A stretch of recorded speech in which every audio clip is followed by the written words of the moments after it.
Shalom Bapak Ibu dan Saudara yang dikasihi oleh Tuhan. Jumpa kembali di dalam kegiatan pemahaman Alkitab kita minggu ini. Saya berharap dalam kesempatan ini Bapak Ibu dan Saudara semua ada di dalam perlindungan kasih karunia Tuhan. Kalaupun ada kenyataan dari saudara-saudara kita, Bapak Ibu, Saudara yang saat ini sedang dalam masa pemulihan, biarlah juga kiranya di sana selalu ada campur tangan Tuhan yang Bapak Ibu atau Saudara rasakan dalam setiap upaya-upaya pemulihan yang sedang dilakukan. Baik, hari ini kita akan memahami kembali isi firman Tuhan masih dari pasal yang sama, pasal 15, namun kita akan melihat dengan ulasan berbeda. Tokohnya berbeda, yaitu seorang tokoh yang dicatat dalam Kisah Kejadian yang berdampingan dengan Abram, yaitu Eliezer. Nah, kalau dalam ulasan minggu lalu yang disampaikan oleh Saudara Arnold gitu ya, itu berkaitan dengan bagaimana keteguhan iman Abraham untuk berharap pada janji Allah. Nah, kali ini kita akan belajar tentang karakter seorang hamba yang setia dalam diri Eliezer. Tapi sebelumnya, mari kita satukan hati kita dulu di dalam doa untuk meminta tuntunan Tuhan. Kita akan membaca, kita akan melihat firman Tuhan dalam sosok yang mau disampaikan pada kita sebagai suatu proses pembelajaran atau teladan iman. Kita berdoa. Ya Tuhan Allah kami bersyukur kalau di tengah-tengah masa-masa sulit ini, kami tetap ada sebagaimana kami ada saat ini. Kami bersyukur dengan campur tangan Tuhan di dalam setiap pekerjaan, penyertaan Tuhan di sepanjang kehidupan yang kami jalani hingga saat ini. Kami juga mau menyerahkan saudara-saudara kami yang saat ini tengah dalam pergumulan sakit mereka dan dalam proses pemulihan atau proses pengobatan.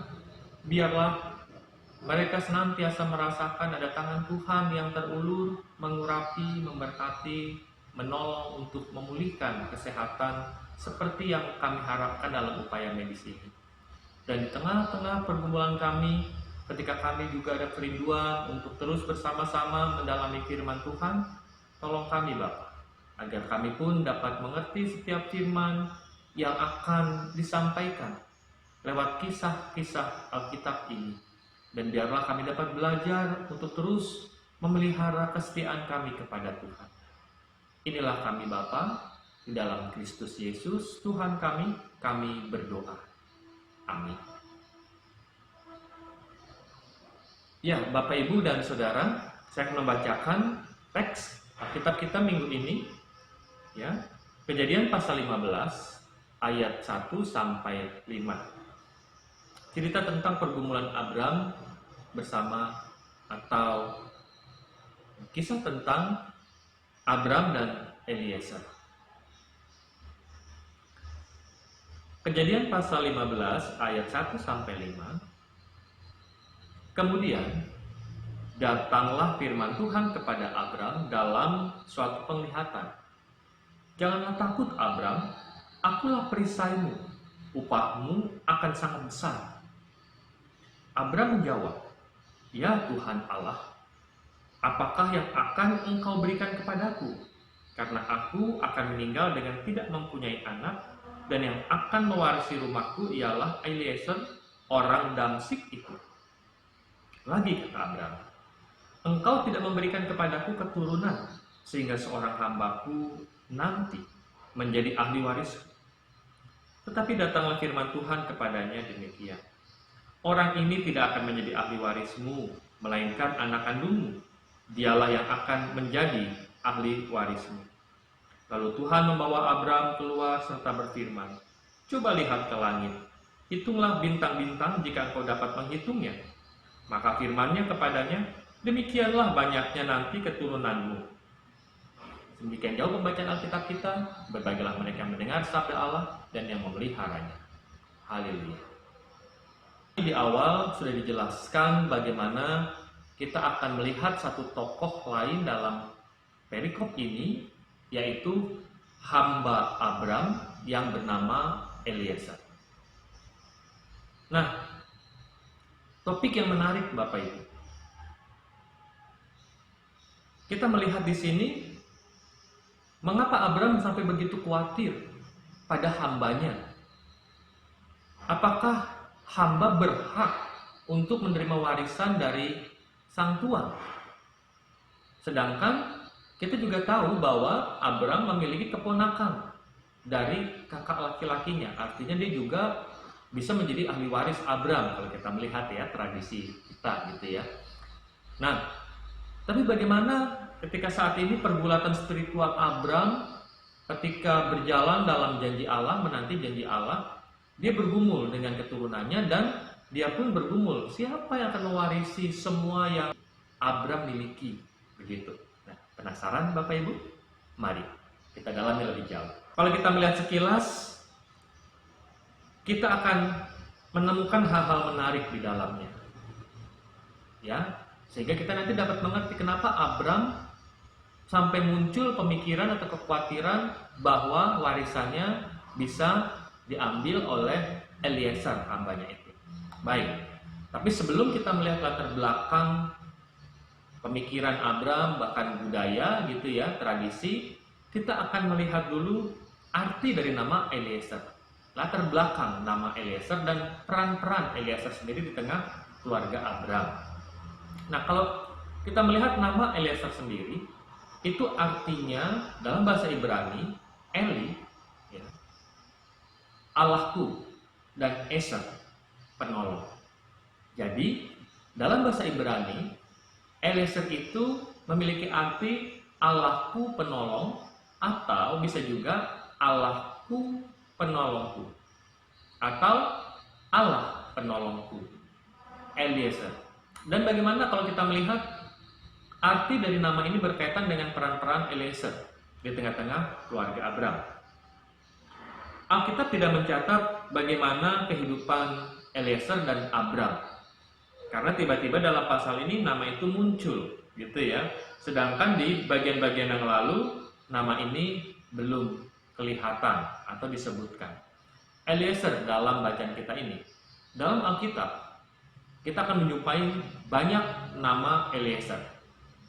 Namun jelas tokohnya beda, karena itu kisahnya juga beda dan perannya juga berbeda. Eliezer dalam kisah Abram ini, kalau kita lihat tadi dia seorang hamba, tapi coba mari kita lihat peran. Eliezer seorang yang sejak semula tinggal di rumah Abram, dia merawat Abram dan Sarah atau Sarai, dan tidak hanya itu, bukan hanya memelihara, merawat, tapi juga dia menjaga, dalam arti menjaga keselamatan, semacam bodyguard gitu ya. Tapi dia bagian dari keluarga, artinya layaknya seorang anak yang menjaga, merawat orang tuanya. Itu Eliezer. Sampai sejauh ini berkaitan sekali arti nama Eliezer dengan peran yang dijalankan. Kemudian, kalau kita melihat kilas balik pasal 14, kisah di mana Abram membebaskan Lot dari penyanderaan. Eliezer lah yang berperan membantu Abram membebaskan Lot, berperang di sebelah kanan Abram untuk memastikan bahwa Abram akan selamat. Ketika kelak dalam kisah Alkitab ya, kita sudah tahu bahwa Abram akhirnya memiliki anak namanya Ishak.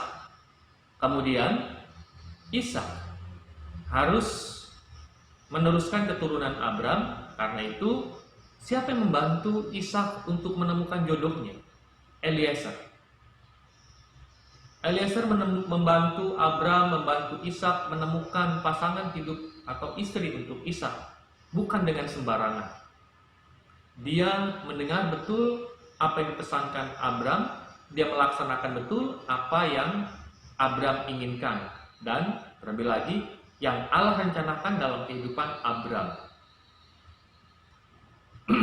Nah, Bapak Ibu dan Saudara, sampai sejauh ini kita melihat bagaimana korelasi atau hubungan yang sesuai antara nama dengan peran atau perilaku yang dijalani oleh Eliezer. Allah penolongku, Allahku penolong. Allah sungguh-sungguh nyata menyatakan pertolongannya dalam kehidupan Abram melalui sarana Eliezer.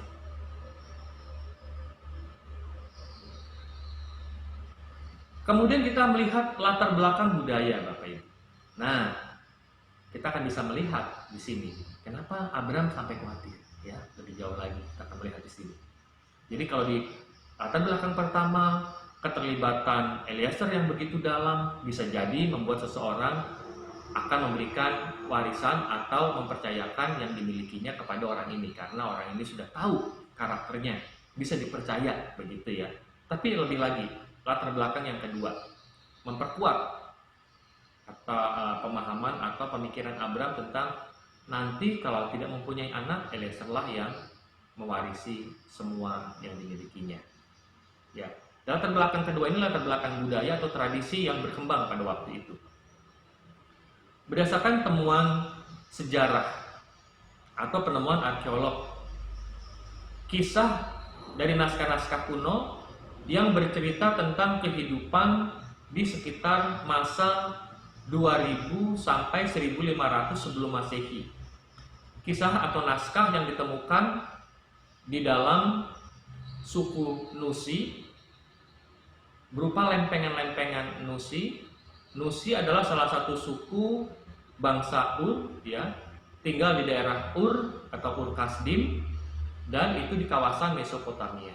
Jadi tradisi ini umumnya berlaku atau diberlakukan di negara-negara Timur Tengah, ya, Israel, Palestina, Arab Saudi, tahu dengan tradisi ini, begitu ya. Nah, latar belakang ini mencatat bahwa bila sebuah keluarga yang keberadaannya tanpa anak, mereka boleh mengambil seseorang atau seorang anak dari keluarga di luar keluarganya untuk dijadikan ahli waris. Nah, berdasarkan catatan sejarah inilah kita bisa melihat merujuk bagaimana perasaan Abram ketika sampai dalam masa tuanya yang kurang lebih pada saat itu dia berusia 75 tahun. Sedangkan Sarah atau Sarai ya kurang lebih sudah mati haid ya 50 tahun lebih. Artinya sudah tidak lagi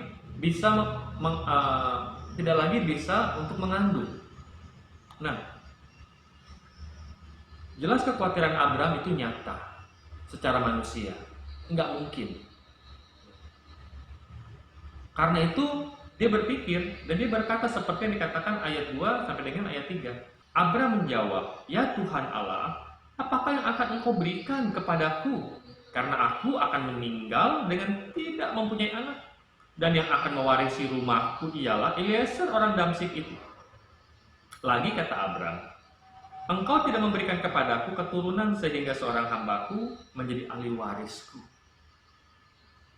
Nah, ketika kita membaca teks ini, kemudian dihubungkan dengan informasi-informasi tadi, maka kita bisa melihat dengan lebih jelas mengapa Abram khawatir.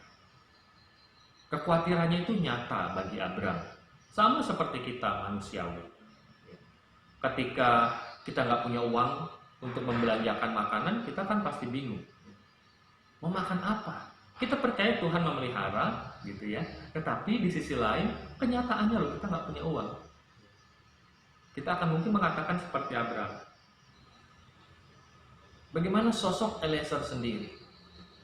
Kita melihat ketika Eliezer diangkat menjadi ahli waris di tengah-tengah keluarga Abram. Bahkan dikatakan dalam pasal 14 dan ketika dirujuk dengan tadi bagaimana Eliezer merawat, menjaga Abram, Tentunya Eliezer yang besar di rumah Abram tahu kebiasaan-kebiasaan Abram, tahu kapan waktunya Abram berdoa, tahu apa yang digumuli Abram dan Sarah, tahu apa kelemahan Abram.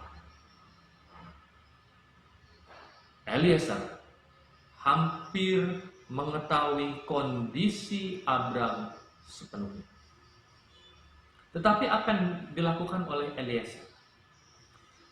Apa yang dia tahu dari situasi itu, kondisi Abram, situasi-situasi yang bisa terjadi, tidak membuat Eliezer lupa daratan. Eliezer sungguh berhati setia.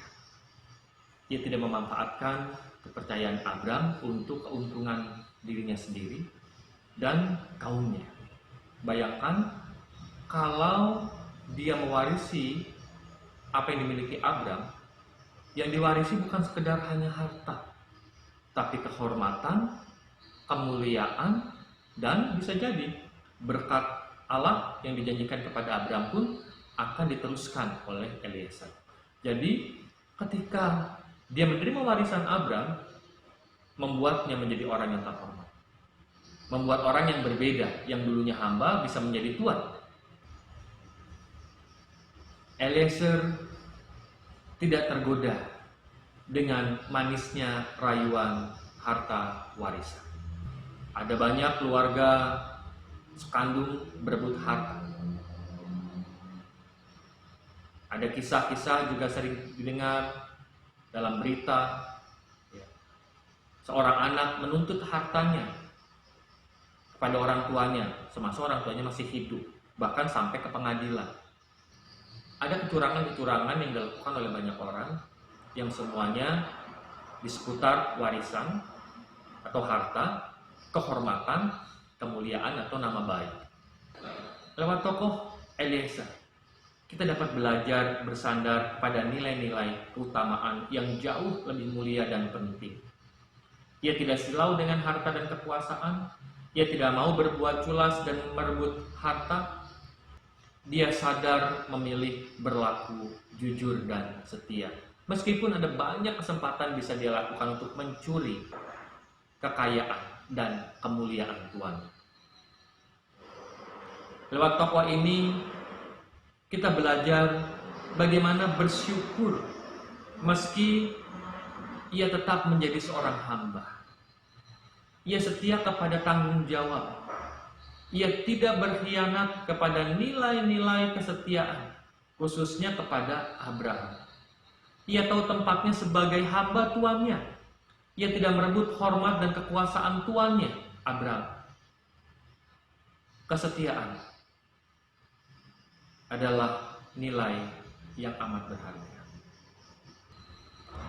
Kesetiaan dari diri Eliezer kita bisa bandingkan dengan kesetiaan kita sebagai hamba-hamba Kristus, pengikut-pengikut Kristus. Sudahkah kita setia kepada keluarga kita? Setia kepada istri atau suami kita, kepada anak-anak kita? Setia di dalam pekerjaan kita? Setia dengan tanggung jawab yang kita terima? Entah itu dari perusahaan atau gereja. Setia untuk terus memberi yang terbaik, meskipun kita tahu bahwa kita adalah seorang pelayan. Dengan segala kelemahan, kondisi, situasi yang dimiliki Abram, yang Eliezer tahu, dia bisa saja melakukan intrik-intrik, kecurangan-kecurangan untuk merebut harta dan kemuliaan Abram. Tetapi Eliezer lebih memilih setia menghamba kepada Abram, setia untuk melayani Abram, setia untuk mewujudkan janji Allah, menolong Abram mewujudkan janji Allah di tengah-tengah keluarga Abram. Ketika lahir anak dari keluarga Abram, Ishak, Eliezer bisa saja berbuat curang. Kemudian ketika Ishak menjadi dewasa, mencari pasangan hidup, Eliezer membantu Abram dan Ishak begitu rupa dengan tidak mencari dengan sembarangan pasangan untuk Ishak. Dia mencari apa yang sesuai dengan kehendak Abram tuannya dan yang sesuai dengan rencana Allah yang dia tahu, yang sering dia dengar dalam doa-doa Abraham. Meskipun dia seorang hamba, meskipun Eliezer bukan orang Israel, tetapi ada hikmat yang bisa kita pelajari dari sikap karakter Eliezer, sikap seorang hamba yang setia. Dan kita bisa membandingkan kesetiaan kita kepada Kristus. Kita bisa membandingkan kesetiaan kita yang selama ini kita berikan dalam kehidupan kita di tengah keluarga, untuk istri, suami, anak-anak, di tempat pekerjaan, dalam tanggung jawab yang diberikan kepada kita, di tengah pelayanan gereja. Apakah kita berlaku sebagai hamba yang setia atau hamba yang mencuri kemuliaan Tuhan? Kesetiaan kita dalam kehidupan kita sehari-hari di tengah keluarga, pekerjaan, dan pelayanan mencerminkan karakter kita yang bisa dilihat orang. Kesetiaan kita kepada keluarga, pekerjaan, pelayanan mencerminkan secara langsung iman kita kepada Kristus.